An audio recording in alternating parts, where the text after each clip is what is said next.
Hello, this is Pastor Terry Goodman, and I want to welcome you to the Wesleyan Connection.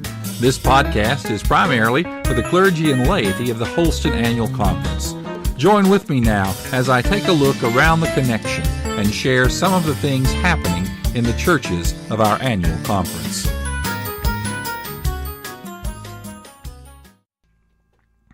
Hello, this is Terry Goodman, and I want to welcome you to episode number 88 of the Wesleyan Connection. Today, I'm sort of going off topic again. Did y'all see the inserts that were passed out via email and other places last week for the renaming of the districts? That's some serious stuff. Coming up with a name for these new districts, a name that's representative of the ministry and the mission and the sharing of Jesus that goes on with each of those districts. Well, I've heard through the grapevine that there have been some groups that have been thinking of names for a while. However, let's just be honest, sometimes we ministers sort of take things the wrong way. And we look at things a little bit wackier than most other folks do. And so today's podcast is going to be entitled Names That Probably Will Not Be Used for the New Districts. Okay? Based on that, I think you know where we're fixing to head with this little train wreck called my podcast today. When we look at things, I'm going to start up at District 1, and I'm going to work my way down through a series of names, some of which I have received via email, some of which I have just made up on my own. No one is to be held accountable to this other than me, and if you ask me about it, I will say that's one of the ones I got in the email. No, just kidding, folks. This is all in fun. We got to laugh at ourselves sometimes, and this gives us a perfect opportunity, I think, to look at ourselves and to ask those deep, abiding questions about who we are and what it is we're trying to do as we rename ourselves. And so beginning with District 1, which is sort of the former Wytheville district, here are some names that perhaps we're not going to hear in the final countdown, so to speak, but it would be nice and it would be really interesting if we did. Number 1 on that list is We See the Sun Rise Before You district. Furthest east, all kinds of truth in that one. How about this one? Why can't Blacksburg be part of the Holston district? Or the Copper Kettle Apple Butter district. Several districts could claim that title, but Wytheville's got a real foothold for that one. How about the district where you're not going to get cell phone service? Or the Whiskey Trail district. I served in Wytheville for a while. Somehow I must have missed that particular aspect of the district. And then, of course, there is the Brother Robert Sheffey district. Hold on to that name. It will be repeated later in this broadcast. And then how about the I'm Projected Where district? And then perhaps my favorite of the whole bunch that I've come across is Can't Get Much Further from Alcoa Than We Are district. That's right, my friends. I've said these things hoping that you are at least still listening to the podcast at this point. Moving on down the road now to District Number 2, which is going to encompass parts of Tazewell as well as Abington districts. And, I've served both of those districts, and in the Abington district, if you have never served in Abington, if you've never driven along Interstate 81, this district name I'm about to give you probably means nothing to you. But for those aficionados that understand what I'm about to say, it will mean everything. We can call District Number 2 the Dip Dogs for Christ district. Call me if you have no clue what I'm talking about. Or how about the Salty Old Bones district? How about the Barter Stage district? Sounds pretty good so far. Let's move down the road now to District Number 3, of which I am currently a resident in Big Stone Gap, Virginia. District 3 encompasses pretty much Big Stone Gap and parts of Kingsport. And I think perhaps the name that you're not going to hear in relation to this district is We've Already Tried This Once district. Think about it. Or how about the Rum Runner district? Yet again, another reference to something that I have yet to figure out where they get these things. But I'm understanding that might be part of the history of this district at some point. And then the one that I really think, the name that we probably would really love as a district is the Anything But Gateway district. Moving right along, district number 4, which is sort of Johnson City-ish. That's what I would sort of call this district. And I've never served in Johnson City, but here's how I sort of think of that district, because Interstate 26 runs right through it. I think of it as the gateway to Lake Junaluska district. Got to go over those mountains, baby, to get to Lake Junaluska. And then, since I live in District 3 and there is no restaurant per se in my town, I always have to go to Kingsport to sort of get a meal at a restaurant. But I'm talking about District 4 now, and I think that this might be an appropriate name for District 4. The More Restaurants Than in Kingsport district. Yes, my friends, a whole lot better choice of restaurants in Johnson City than in Kingsport. And this one, of course, is a subtle hint to something that happens near Johnson City. We've a story to tell district. Think about that one. Storytelling time, storytellers. Hey, that one might work there. District 5, moving on down the road. The sort of Morristown-y kind of district. And I've just got to be honest with you. I've never served in Morristown either, and I don't know a lot about Morristown. And so these are not going to be anywhere near as witty, perhaps, as the others have, assuming you assume that the others were witty. Of course, I think they were, because I'm the one that's doing the talking. The Morristown, or District Number 5, could be called, here we go with my lack of knowledge. I'm thinking that Bush's or Stokely or somebody has a lot of canneries and stuff there. So possibly the Morristown District Number 5 could be called Cannery Row District or Green Bean Fields District. But somebody said to me we have an even greater claim in Kingsport. We could call it Moonshine in the Mountains District, because that TV show Moonshine, one of those moonshiners goes to a church in Newport, I'm told. So hey, get a tie-in with A&E maybe, earn some extra cred, extra cash for the district somehow or another.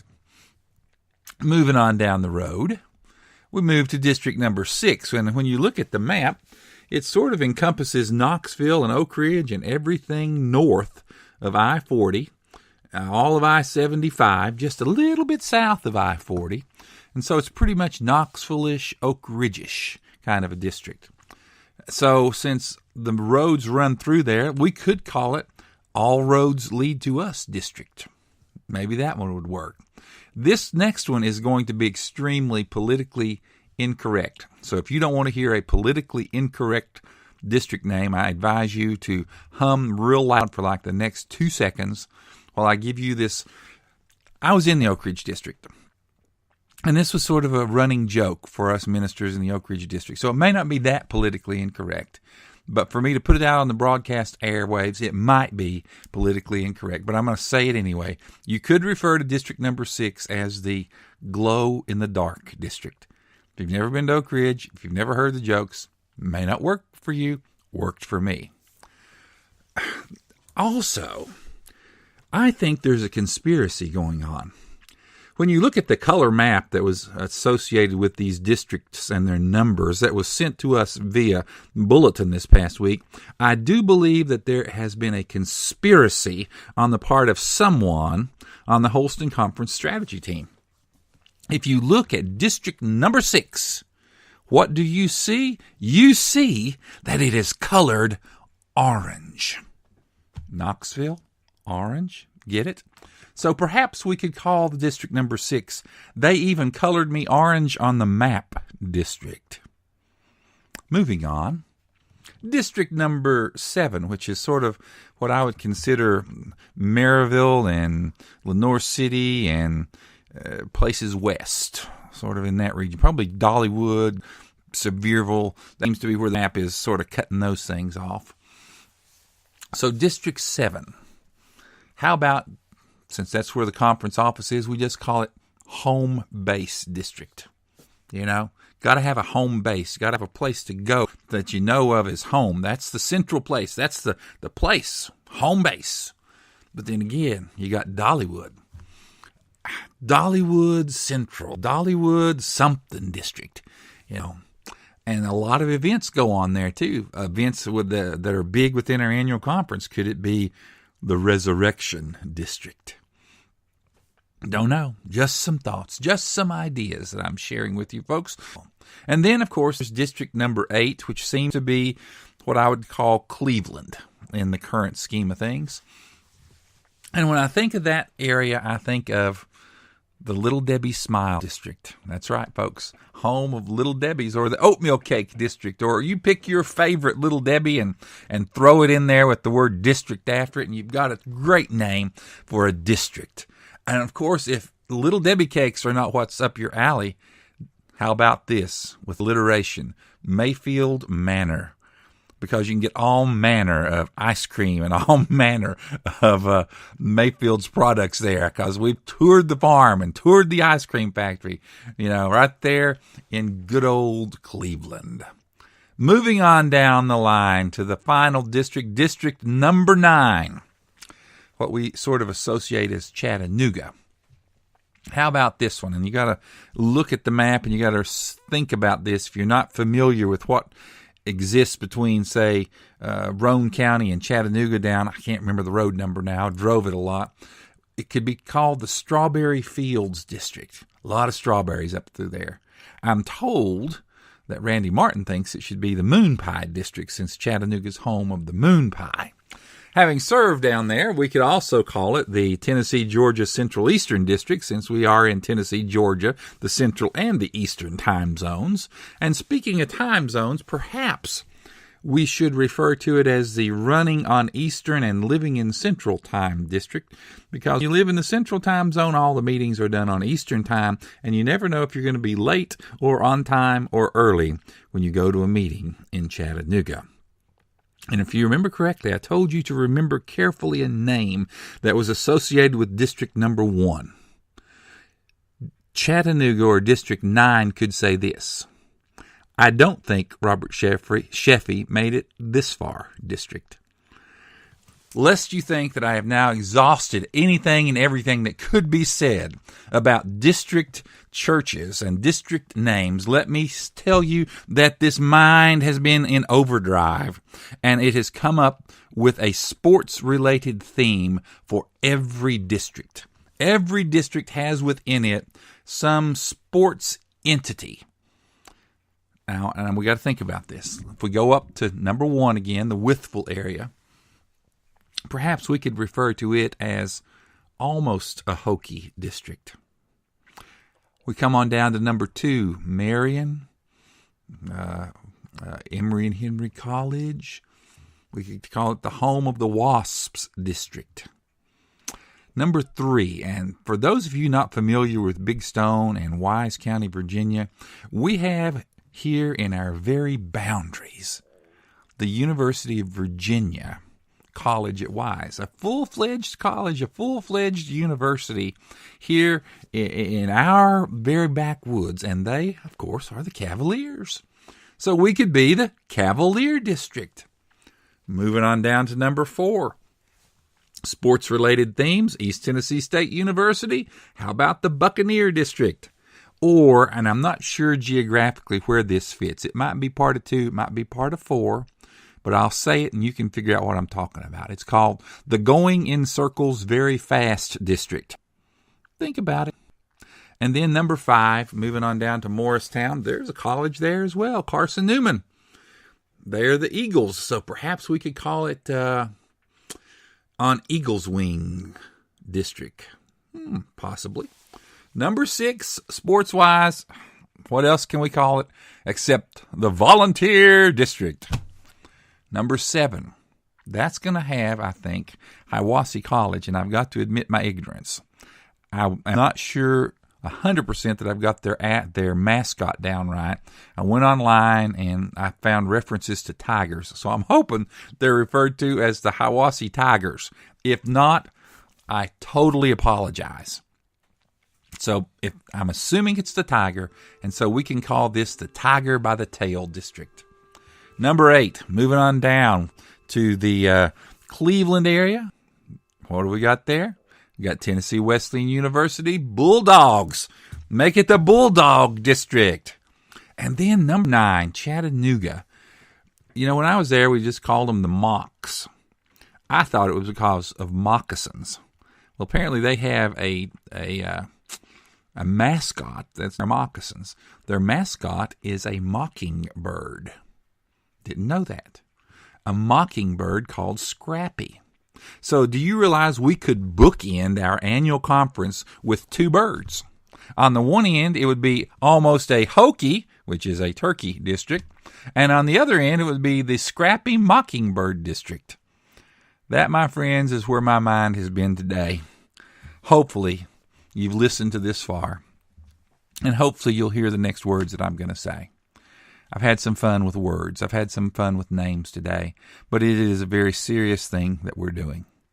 We are about to define ourselves and to define regions of our annual conference for ministry and mission, and we are trying to find names that will indeed represent who we are as a people and what God has called us to do and where God is leading us. And so I encourage you to prayerfully consider a more appropriate name than the ones that I have given, and share them with the Holston Conference Strategy Team.